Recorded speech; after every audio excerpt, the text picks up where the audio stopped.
result, it's the proof of your why. All right, so we're re-engineering this.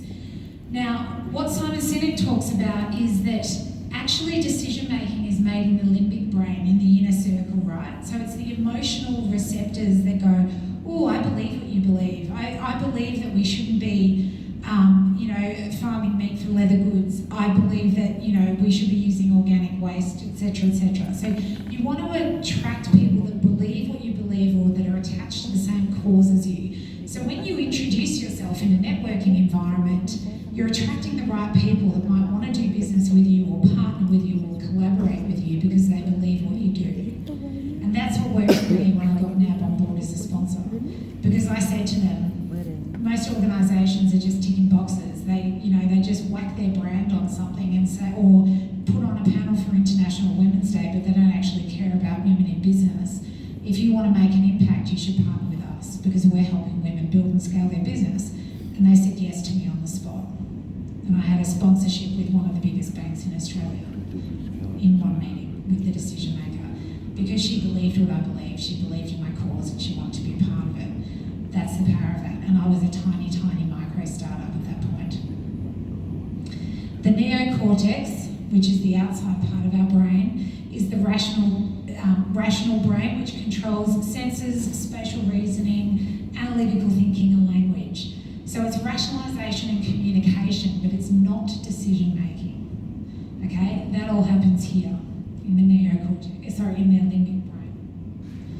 Okay, so what Simon talks about is that very few organisations know why they do what they do. It's not about making money. And often when we do the exercise that we did at the start, when I ask people why they went into business, often the guys say, because I want to make money, I want to be rich.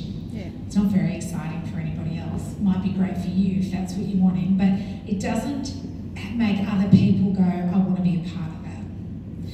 Whereas if you say, I want to stop human trafficking, or I want to, reduce carbon emissions, or, you actually have a purpose, you'll attract people that believe and have that same cause and purpose, that want to do something about it.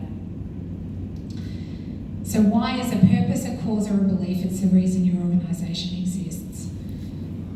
The how. Some organisations know how they do it. These are the things that make them special or set them apart from their competition. So again, the charts that we went through before, thinking about, how we're going to solve that problem, how we're going to deliver a service that solves an unmet need, that's your how. And then what?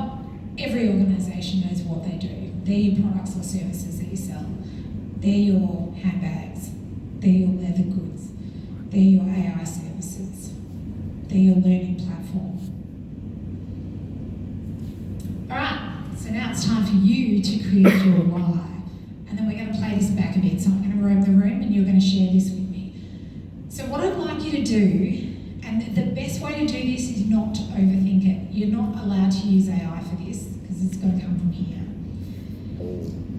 Now, typically, 2 of these questions, I'm asking you exactly the same question 4 different ways, so it is repetitive, intentionally.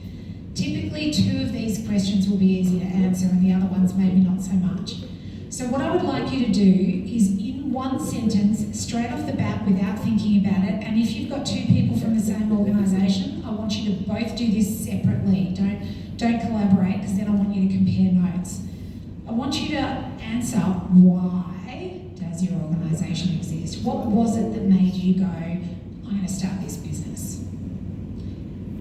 What problem did you set out to solve for?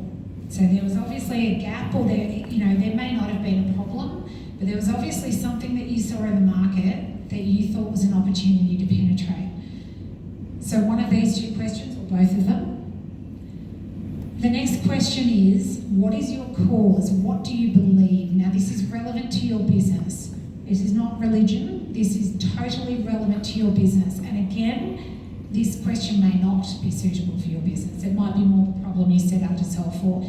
Usually, it's either a problem or a cause or belief, right? So you may not feel like you can answer both of those questions, and if you can only answer one, that's totally fine. And then my next question, which is kind of related to this top one, but I'm asking you the same thing two different ways to see if you can answer it easier. Why do you do what you do?